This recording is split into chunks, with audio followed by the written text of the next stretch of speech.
বীরপাড়ায় র্যালির অনুমতি পেল না গোর্খা জনমুক্তি মোর্চা, রাজনৈতিক জল্পনা তুঙ্গে। মাদারিহাট বিধানসভায় বিজেপির সঙ্গে গাঁটছড়া বেঁধেছিল গোর্খা জনমুক্তি মোর্চা।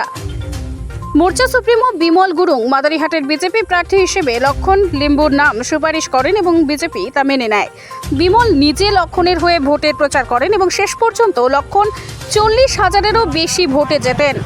রবিবার এই জন্য র্যালি করার প্রস্তুতি নিয়েছিল গোর্খা জনমুক্তি মোর্চা। পুলিশ অনুমতি দেয়নি, কারণ শুক্রবার আদিবাসী বিকাশ পরিষদ বীরপাড়া থানায় লিখিতভাবে জানায় মোর্চা র্যালি করলে আদিবাসীরাও র্যালি করবে। অনুমতি না পাওয়ায় মোর্চার সমর্থকরা ব্যাপক ক্ষোভ প্রকাশ করেন। রবিবার বিমলও ঘুরিয়ে অভিযোগ করেন, র্যালির অনুমতি না পাওয়ার পেছনে বড় হাত রয়েছে। রাজনৈতিক মহলে জল্পনা, বিজেপি নেতাদের দিকে ইঙ্গিত করেছেন বিমল। মাদারিহাট বিধানসভাটি আদিবাসী অধ্যুষিত। মোর্চা মাথাচাড়া দিলে আদিবাসী সংগঠন মাথাচাড়া দেবে, এতে ক্ষতি হওয়ার সম্ভাবনা শাসক দল বিজেপির। এই জন্যই কি ঘুরিয়ে বিজেপি নেতারা প্রশাসনকে দিয়ে র্যালি বাতিল করালেন? প্রশ্ন রাজনৈতিক মহলে। যার বিজয় উপলক্ষে এদিন র্যালি করার কথা ছিল, সেই লক্ষণই উপস্থিত ছিলেন না।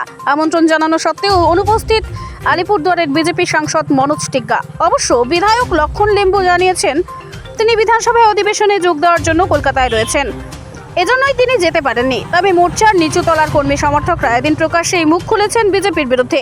র্যালির অনুমতি না পাওয়ায় বীরপাড়া নেপালি হাই স্কুলের মাঠে শেষ পর্যন্ত একটি জনসভা করে পাহাড়ে ফিরে যান বিমল। শুভঙ্কর চক্রবর্তী, বীরপাড়া।